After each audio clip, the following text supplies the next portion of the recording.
Hello, everyone. This is Admiral Jamie Foggo from the Center for Maritime Strategy at the Navy League of the United States, just outside Washington, D.C. You're listening to Maritime Nation, the Center for Maritime Strategy's podcast designed to dive deeply into the policy challenges facing America's sea services and the role of the United States as a sea power on the global stage. We aim to provide you with the highest quality analysis on the most pressing maritime security challenges by joining in conversation with key experts and practitioners. Welcome to the third season of Maritime Nation. This season is produced with support from Dataminer. Dataminer is recognized as one of the world's leading AI businesses. The company's clients are the first to know about high-impact events and emerging risks so they can mitigate and manage crises more effectively. Dataminer solutions are relied on 24/7 by hundreds of clients in over 100 countries across 6 continents to help them solve real-world problems. And while in uniform, I relied on Dataminer First Alert for situational awareness within the ever-expanding public available information space. Today, I'm delighted to be joined by Admiral Linda L. Fagan, Commandant of the United States Coast Guard. Admiral Fagan assumed the duties as the 27th Commandant of the United States Coast Guard on June 1st, 2022. As Commandant, she oversees all global Coast Guard operations and 42,000 active duty, 7,000 reserve, and 8,700 civilian personnel, as well as the support of 21,000 Coast Guard auxiliary volunteers. She previously served as the 32nd Vice Commandant, following numerous flag assignments, operational tours, and staff assignments.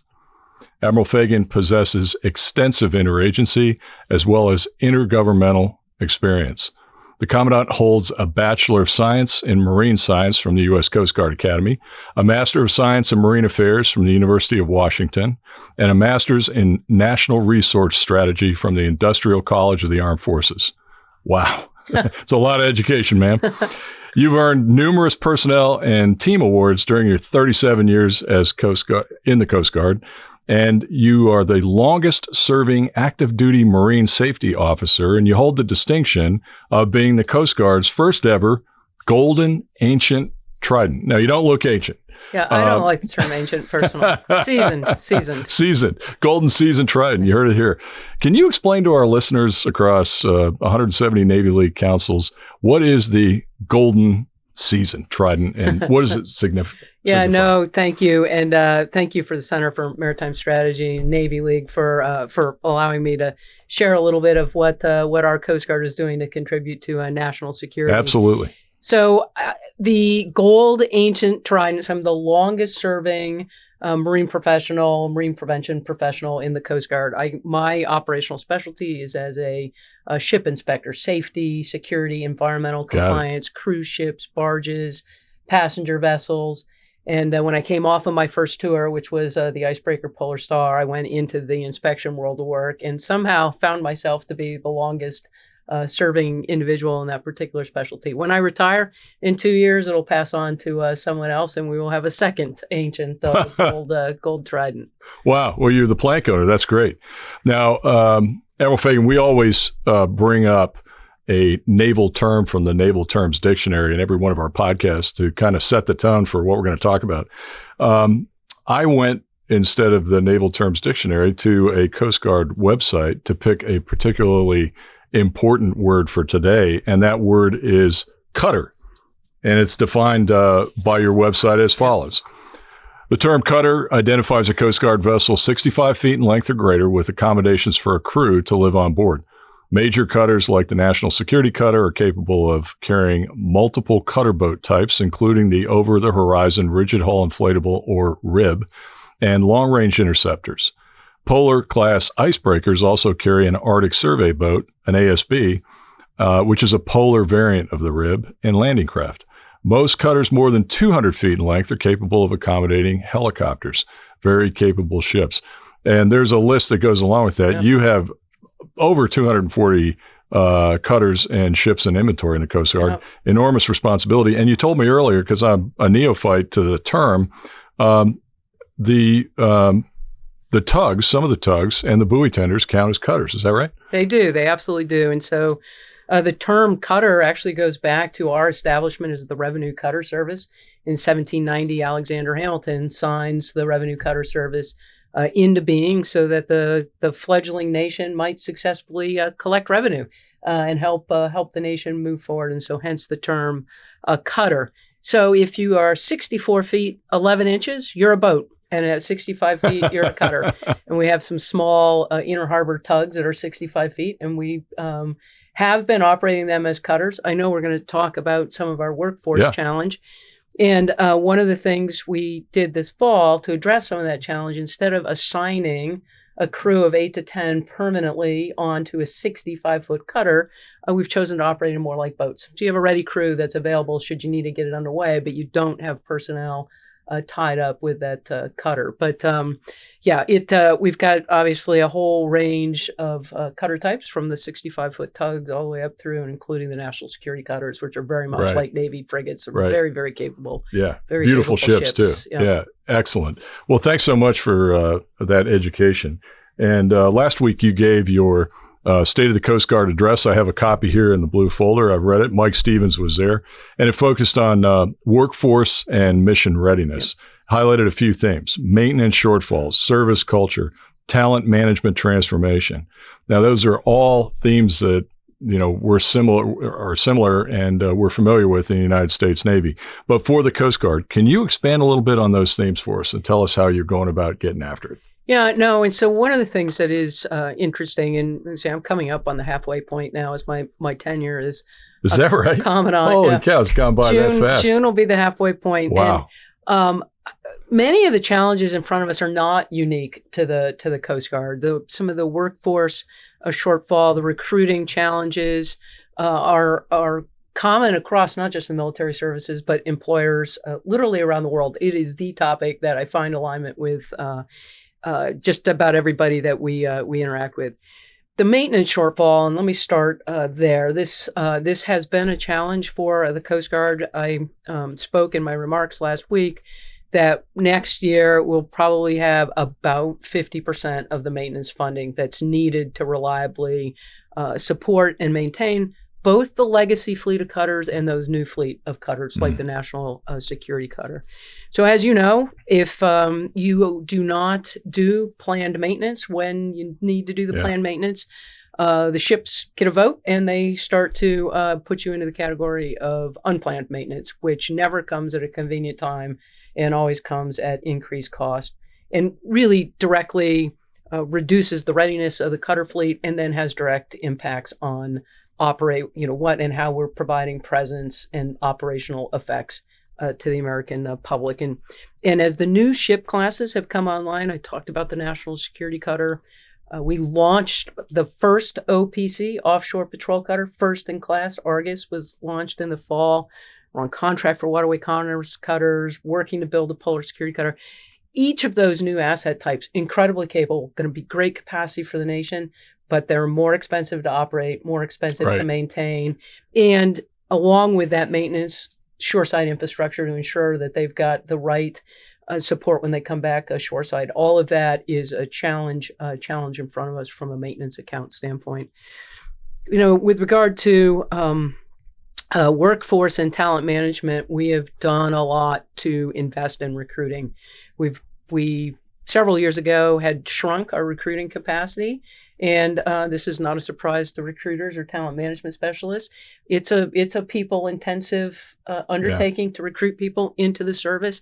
We've been hiring those professionals back in. We've opened new recruiting offices. We've gotten much better at going to young people where they are. I didn't know what the term Twitch was a few years ago. It's an online collaborative gaming site, but it's where the young people are that we need to bring in. And so instead of a big advertising campaign on the evening news, which 18 to 20 somethings are not watching, we're going to them where they are. We're standing up junior ROTC programs. I was in Chicago at the end of last week, meeting with one of our units there, and they had about 20 members from the local JROTC program. It was so great to see these young people in Coast Guard uniforms, and whether they joined the Coast Guard or the Navy or other military service, exciting young people to the opportunity that the military services present is really, it's a job for all of us. It's not just a Coast Guard or a Navy challenge, but so it was just great to see. And then I'm sure we'll talk some more about changes that we've made in how we manage talent. Step one is getting you to join the Coast Guard. Then step two is making it easier for you to stay. And I look forward to talking about some of that. Oh, that is fantastic. What a great rundown, and especially just coming off your State of the Coast Guard address. So a couple of things just for feedback. I absolutely understand what you're going through with maintenance and modernization. As the ships get older, the platforms are harder to maintain. I've been on new submarines and old submarines. Yeah. One, USS Mary Energy Vallejo turned 30 while I was on board, and it was still the battle E-boat. One of the problems we're having nowadays is keeping those SSNs out and maintained, and we're at about 40% of the force is in maintenance. It needs to be 20 or less, and I know the public and private yards are working on that.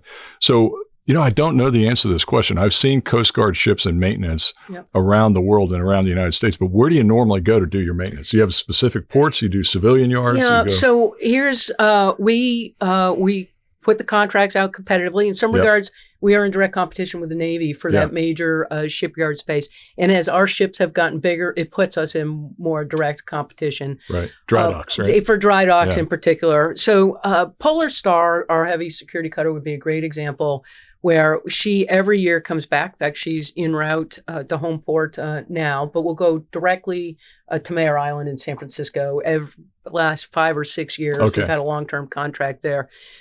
Interesting fact not many people know is that we operate our own shipyard here in Baltimore called the Coast Guard Yard. We've made some investments and continue to look to make investments so that yard might in the future be capable of doing maintenance and dry docks on something as large as the offshore patrol cutter. But it's a competitive process for gaining access to that dry dock and heavy maintenance. And then, as you know, right, so ship building capacity, one critical need for the national security, ship maintenance capacity, another critical need. Yeah, it's funny you mentioned Mare Island, because I always wanted to get stationed there, and I never got orders out to the West Coast. I was always an East Coast sailor. But one of our great proponents of the Navy League is Congressman Garamendi, and that's in his district. And he talks a lot about Mare Island Dock, and thank goodness that we have that extra capacity. I'm going to look up Twitch. And last thing I'll say before we move on to the next question is what a great idea to go with JROTC for Coast Guard. Our Sea Cadets are right around the corner on this floor in this building, headed by Rear Admiral Andy Lennon, who Andy was our first comm sub NATO in London. It's probably the best job for a submariner in the world to be in London and running the NATO submarine force. But those kids, I think in the class of 22 at the Naval Academy, had over 100 Sea Cadets. So we're certainly happy to share with the Coast Guard on that. Thank you.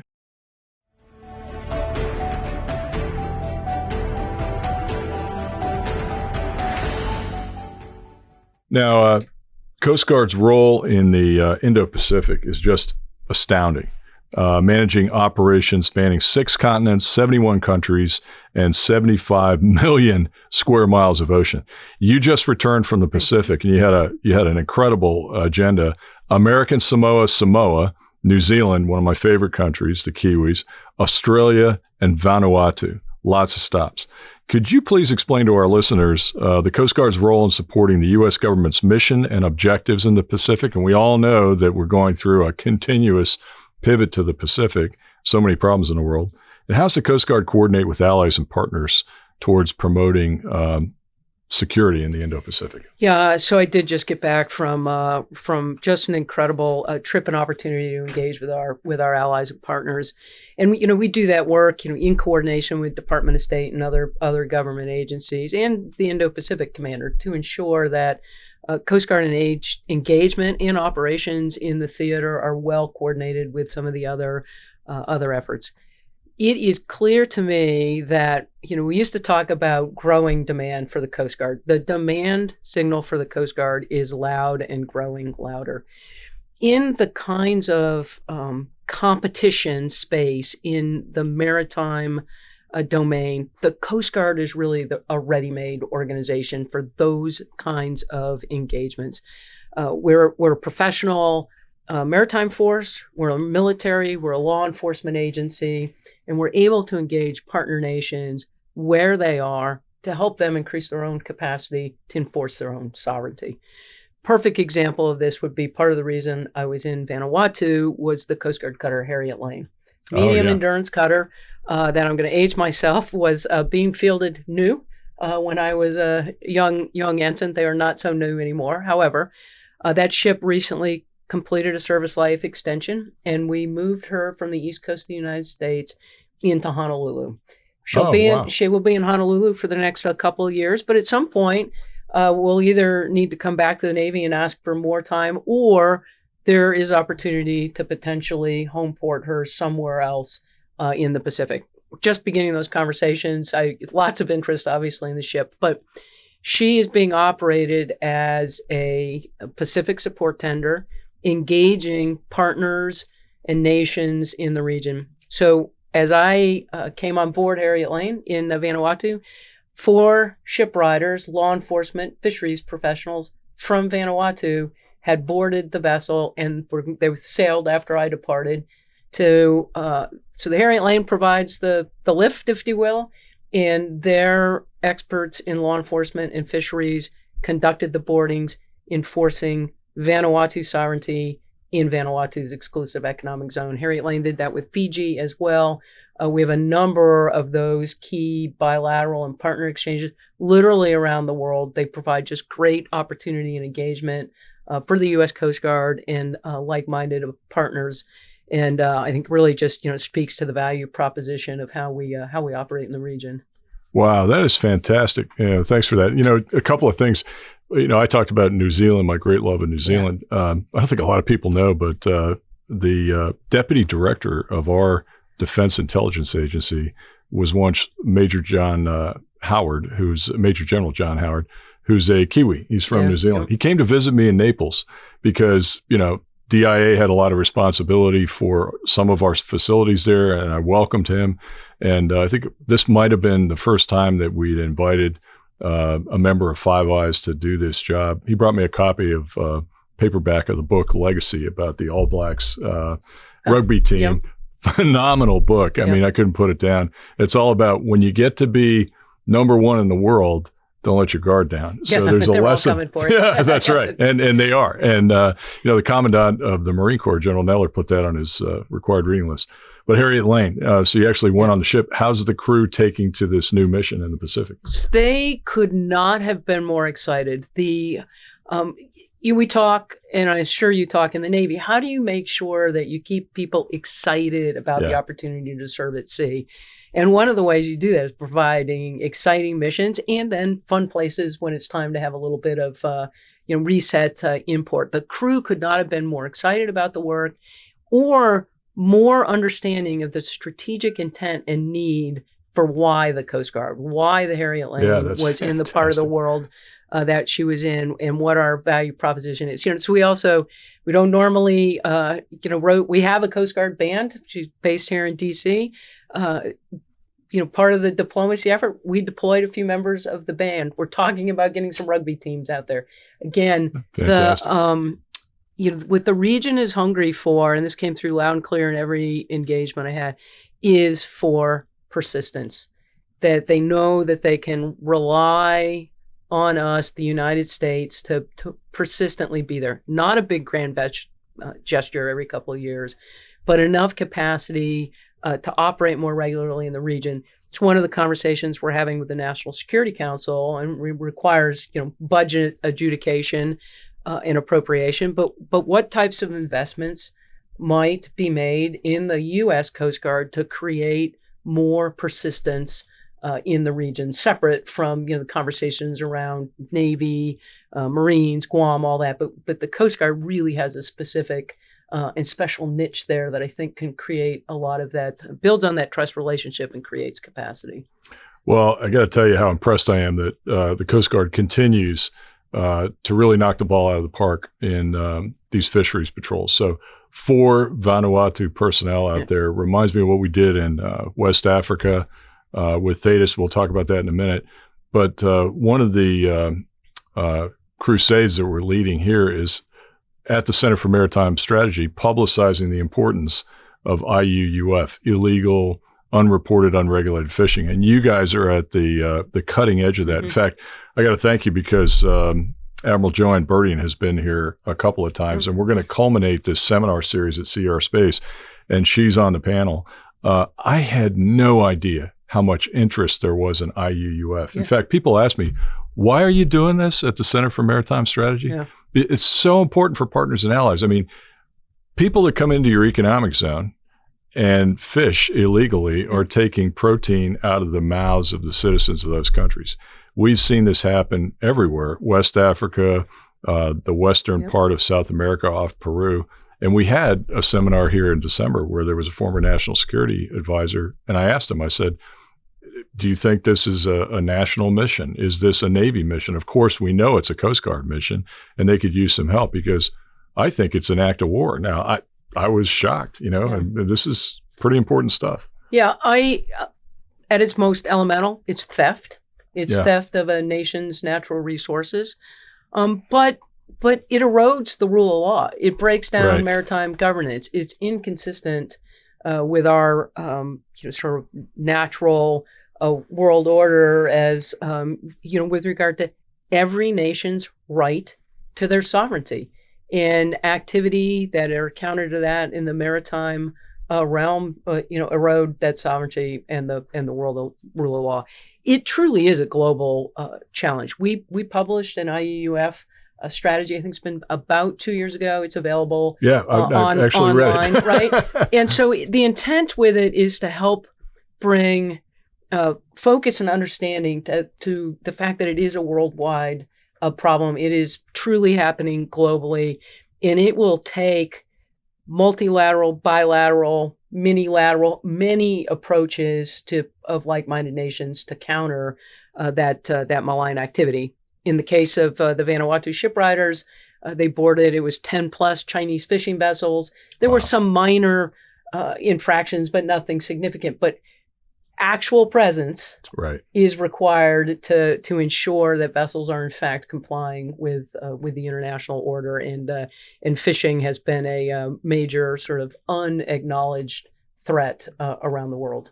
Yes, ma'am. I couldn't have said it any better myself. And what you just said about actual presence, one of our mantras here is virtual presence is actual absence. We got to be forward deployed, and you guys are really leading the charge there.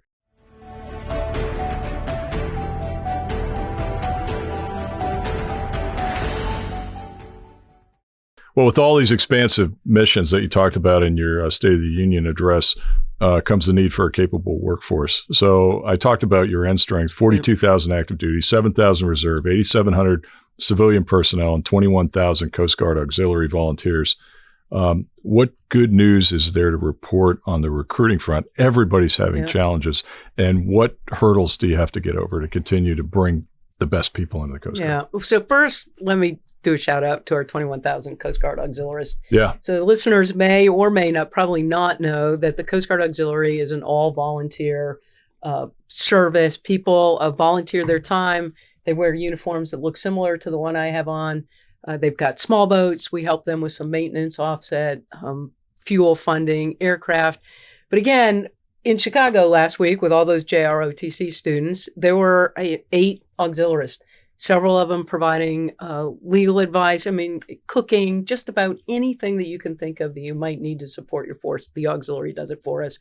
And, we pay them really well. We just provide them access to units. They don't get anything for their time. And so I just want to say thank you to our auxiliary force. I mentioned the JROTC program. Yeah. There was a time, you don't have to go back too many years ago, where we took the view that we couldn't afford a JROTC program. My current view on it is we can't afford not to have one. And again, whether it's us or another service, illuminating for young people what the opportunity of the service is really, really critical. We have reinvested in recruiter capacity. We've also stood up a talent acquisition specialist, recognizing that you get your best return on investment when professionals are engaged and out there helping you onboard that talent. meeting people where they are as we try and illuminate what our value proposition is as service, and then giving those talent acquisition specialists the tools that they need to make it easy to get somebody on board. So mobile tools and increasing the number of recruiting offices to make that better. So we do have some good news on that front. At our peak, the shortfall was about 3,500 personnel, primarily non-rates and junior petty officers. That number is down closer to 2,900. The buses are full, generally full into Cape May, our single session source or point. But we aren't on a trajectory that buys the number back down.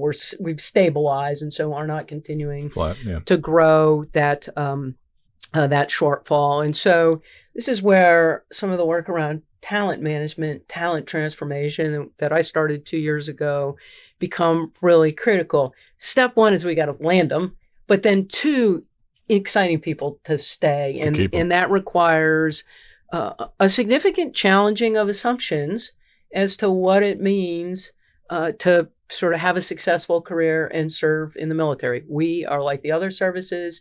It's an up and out organization. You generally start at the bottom and then you progress, based on time and learning forward. One of the things that became very apparent to me, particularly with our enlisted workforce, we are not getting 18-year-olds out of college. We get some. Majority of the people coming into Cape May are 22, 23, 24. They may have some college. They've worked for a while. EMT credentials, culinary school credentials. And so one of the things we've done with our A schools is customize them so that if you arrive with an EMT credential, which is 75% of what it means to be a corpsman, one of our health specialists, that we accept that credential and then spend our time teaching you how our clinics and how our systems work. It is speeding people through their then professional or A school requirement about 30% faster. We have 150 petty officers over the past year that moved through our training school on the West Coast 30% quicker and are out in the fleet. The other thing we did is went to self-paced. So we had one individual who worked through high school with his dad, who was an electrician. So he comes to us to be an electrician. The standard for being an electrician is unchanged, but he just self-paced and tested himself. He finished in like under half the time. Wow. He already knew the material. Yeah. So adapting the system to your workforce that you're actually getting has just been a key initiative. Advancing to position. So instead of the straight, you got to take a test and then you get promoted and then you shop. Allowing people a little more ownership in when they move, how they move, creating opportunity for people to opt out of promotions or to extend tour lengths. Obviously, not everyone can stay in the job they're in indefinitely, but there are things you can do to make it easier for people to have ownership and manage their own career and continue to serve and meet the need of the organization. What I've told my team is the riskiest thing we can do right now when it comes to people is to stay in the status quo. Yeah. The status quo is the risk position. And that doesn't mean that, and if we don't get something right, then we reserve the right to do it, pull that back and do it again. But if we don't do anything, we won't have the workforce that we need to operate the new ships that are coming. I tell you what, that's music to my ears. You got some very creative programs going on there. And about 2 years ago, before you became Commandant at Sierra Space in, I guess it was April 2022, you had a panel I attended, sat in the audience, and you talked at the end about manpower and told a story anecdotally about a young lieutenant in Seattle who said, look, Vice, I love the Coast Guard. I love Seattle. I love being a lieutenant. You don't have to promote me. I just want to stay here. And everybody has gates, right? So, we have detailers in the Navy. No, you got to move. You got to go do this and you got to do that. And you got to go to this professional school. And I was really surprised and happy about your response. You go, we got to work with this person and others like this person to figure out if there's a way to keep them in, because you don't want to throw away all that experience just because they want to stay. Right. And so, the system's optimized for 18-year-old entry-level people. The other way the system is primed, as an up or out system, there is a presumption that every officer that steps foot into the organization someday wants my job, and that every enlisted person someday wants to be the Master Chief Petty Officer of the Coast Guard. That is an incredibly expensive and wasteful way to run a talent system. Whereas, and then defining what success looks like. Success could look like a 15 or an 18-year-old, or 15 or 18 years of service lieutenant. The blended retirement system is going to help with that as people take more ownership of how they want to manage their own lives and view success. We have an air station in Sacramento, and it's only one of 2 locations that particular aircraft flies at. It's like, why are we rotating the pilots? They're here. They love what they're doing. We need to continue to leverage all that expertise and experience. It is a different way of thinking about the system, but those realities are with all of the services now. Right. And, the young population that we're recruiting from, they're incredibly bright. I'm really optimistic about the future because of the talent that's out there, but they have different views on what conditions of employment are they're going to be willing to accept. And again, we need to meet them where they are. Great to hear that. And I'm glad you're working with them. We talked about, 3,500 down and we're currently keeping pace, but, trying to fill that gap. So Navy's having the same problem. There are some gaps in billets and rates at sea. So on the cutters, where you have this gap, how do you compensate for that? Yeah, so one of the things we did last fall, and we were at the height of the 3,500 person shortfall, and we try and rotate. The bulk of our force rotates during the summer. We start the assignment process in the fall, and by about this time, everybody's got orders, and then the pieces start to move.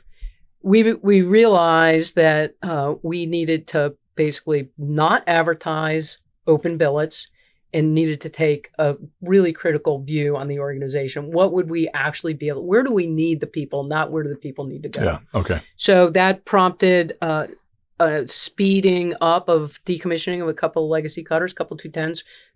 We're having reliability issue, material and readiness, just continue to increase expenses. Like, why send a crew to a cutter that you've got very low reliability on? So we just didn't advertise the billets and are going to speed them to decommissioning.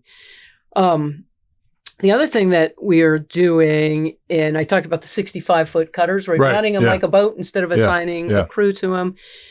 Consolidating personnel at some of our key small boat stations so that you may not have all the leadership and overhead at a more remote station, but the crew goes over TAD to be in position on the weekends for the heavy search and rescue mission. The priority was to meet our requirements, to the public time requirements for search and rescue, and maintain the safety, security, and resiliency of the marine transportation system. Those are like no fail, right in the threshold mission. One of the other things that we've been doing is, and the cutter crews in particular, they tend to be a very vocal lot, those COs, which is good. Well, that's good. Yeah, it is good. And they, one of them called me on it. This time last year, we were in the midst of some very, heavy maritime migration numbers. It was really challenging our crews and our units. And the one CO, he says, are you going to normalize sailing this ship at 75% of the personnel allowance? And I said, no, I am not going to do that. But I said, my challenge to you is at 100% of your personnel allowance, I would suggest you're actually not ready for the mission that I'm asking you to do today. That allowance list was established 20 plus years ago. The mission and the mission risk that I'm asking you to do has changed fundamentally. So we need to think differently about how we make sure you've got the enablers you need. So in this case, the cutters would come down through Miami, and we'd put extra translators on board, extra medical personnel, extra security staff, extra cooks. You need to assume that you'll have several hundred people on deck for some period of time that you're going to need to support and provide a humanitarian experience for. But don't do that on the back of the crew. Provide the extra enablers so that they've got what they need. And right now, like this morning was great news. We have no migrants on deck. The posture and lay down of the force is working quite effectively for us, so that you don't need all those extra people on board. But you need to be prepared to surge them when and if you face that changed risk dynamic.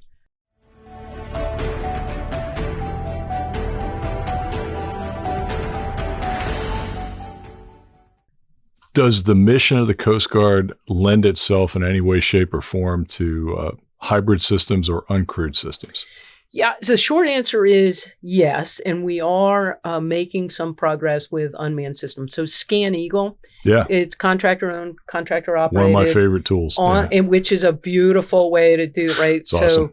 Those teams deploy with our national security cutters, as they go into the West Pacific, into the Eastern Pacific, Caribbean, wherever we have a national security cutter, they are game changing. Yep. The loiter capability, particularly in our counter narcotics efforts.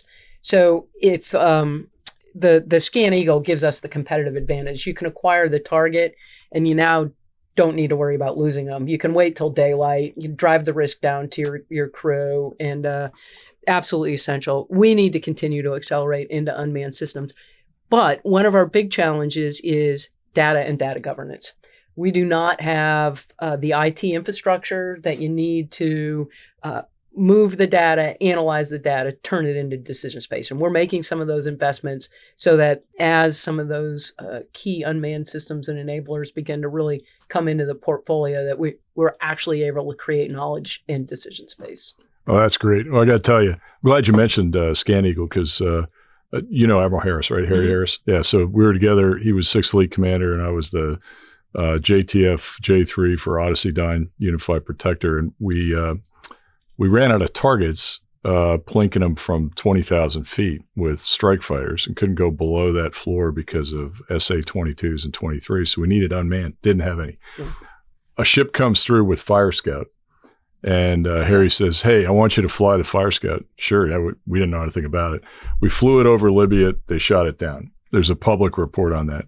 And so Harry, being an aviator, goes, "You got to do a FNAB investigation." I'm like, "Okay, never done one of those." Boy, that was painful. Unmanned system. You still had to do the accident investigation. So we're in the middle of this fight doing an investigation on why this thing go down. And to me, it was obvious. Somebody shot it down. Then Scan Eagle comes in. Coco, contractor own.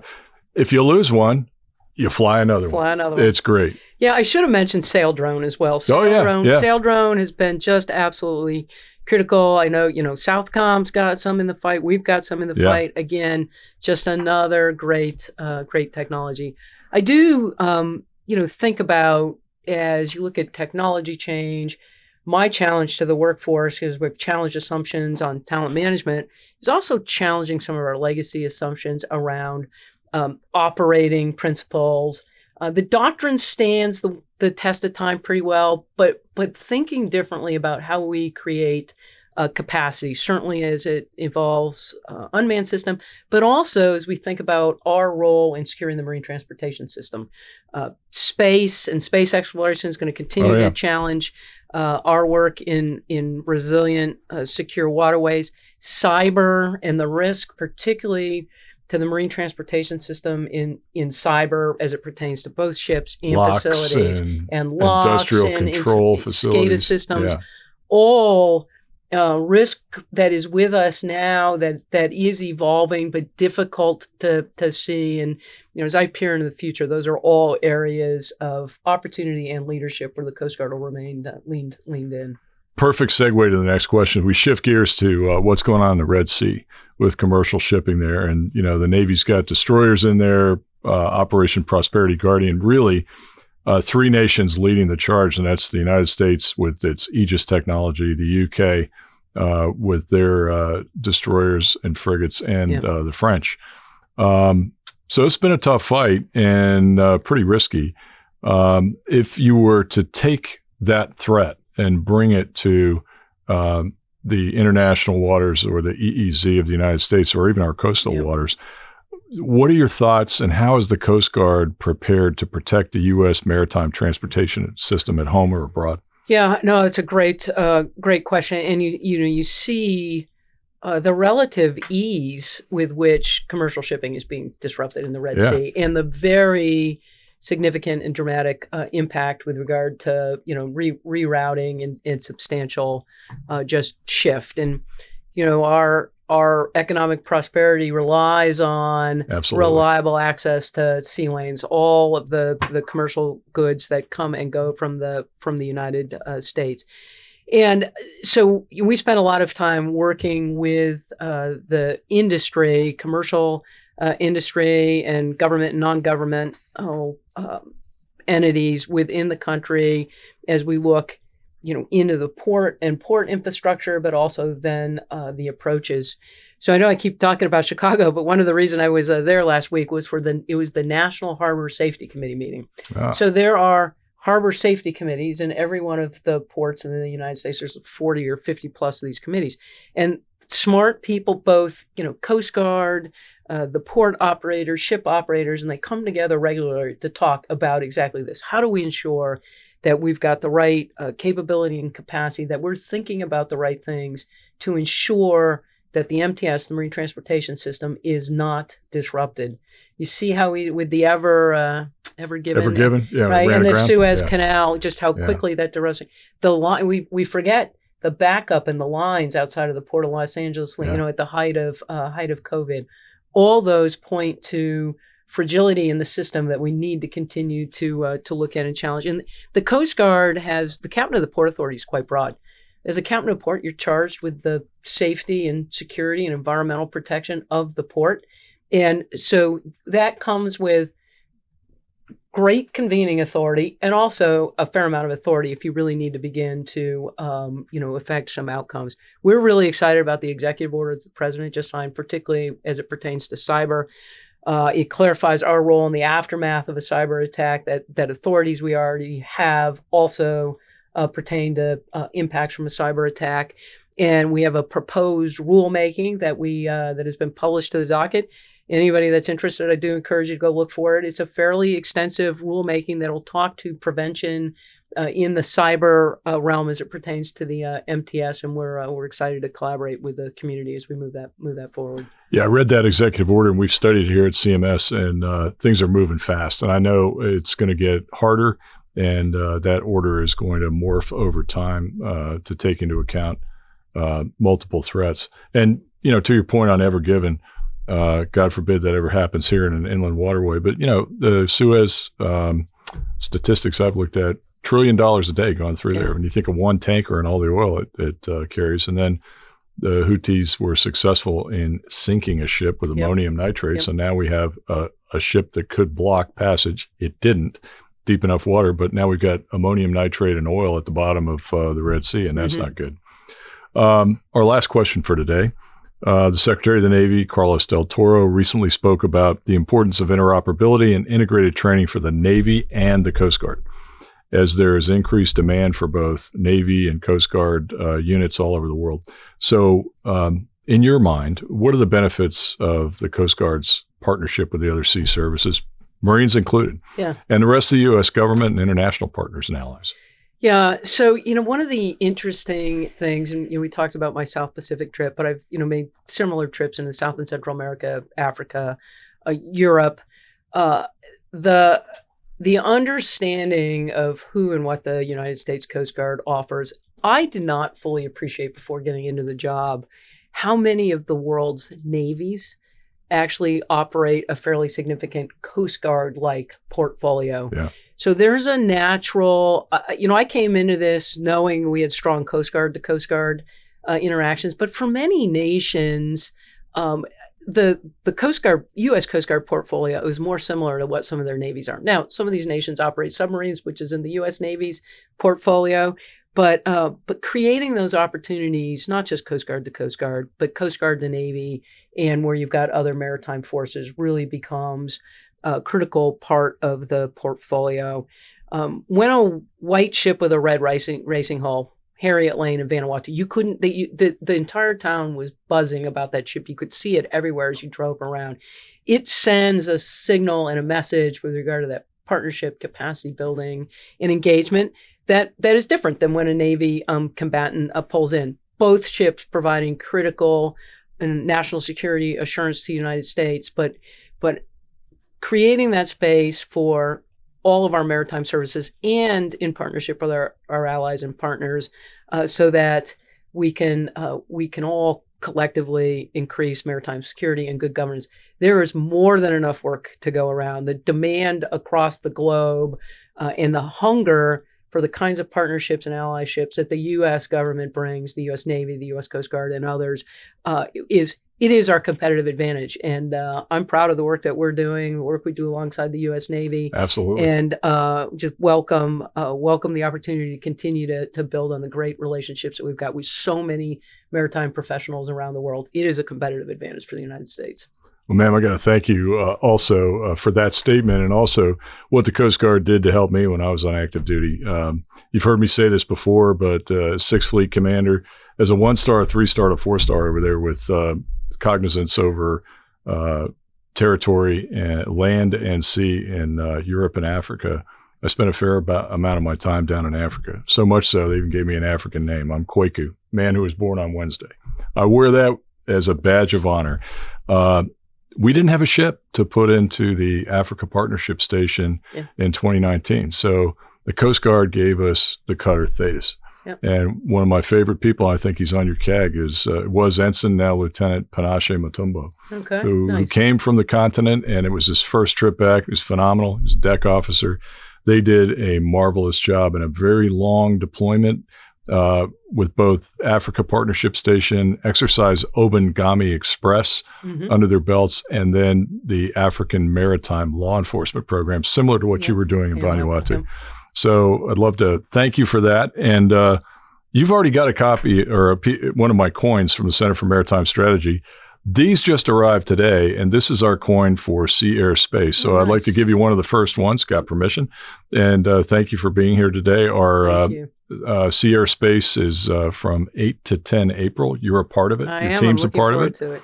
And we also have STEM Day on the 7th for about 1,500 kids from all over the Washington metropolitan area. And we're going to teach them a little bit about science, technology, and math. Yeah. So this is for you, ma'am. All right. Thank you. Thanks for the opportunity to talk a little bit about the Coast Guard today. Thank you very much. And folks, that's a wrap. Thank you to Admiral Fagan for joining Maritime Nation today. And thanks to our sound engineer, James Peterson, for his stalwart support. I'd also like to thank our listeners for joining us each month. If you have not heard our previous episodes, you can always catch up on Spotify, Apple Podcasts, or Google Podcasts. Episodes and all content described here today can be found on our new website, www.centerformaritimestrategy.org, all lowercase. And thanks to Data Miner for the sponsorship and support. Stay tuned for the next episode of Maritime Nation. Thank you.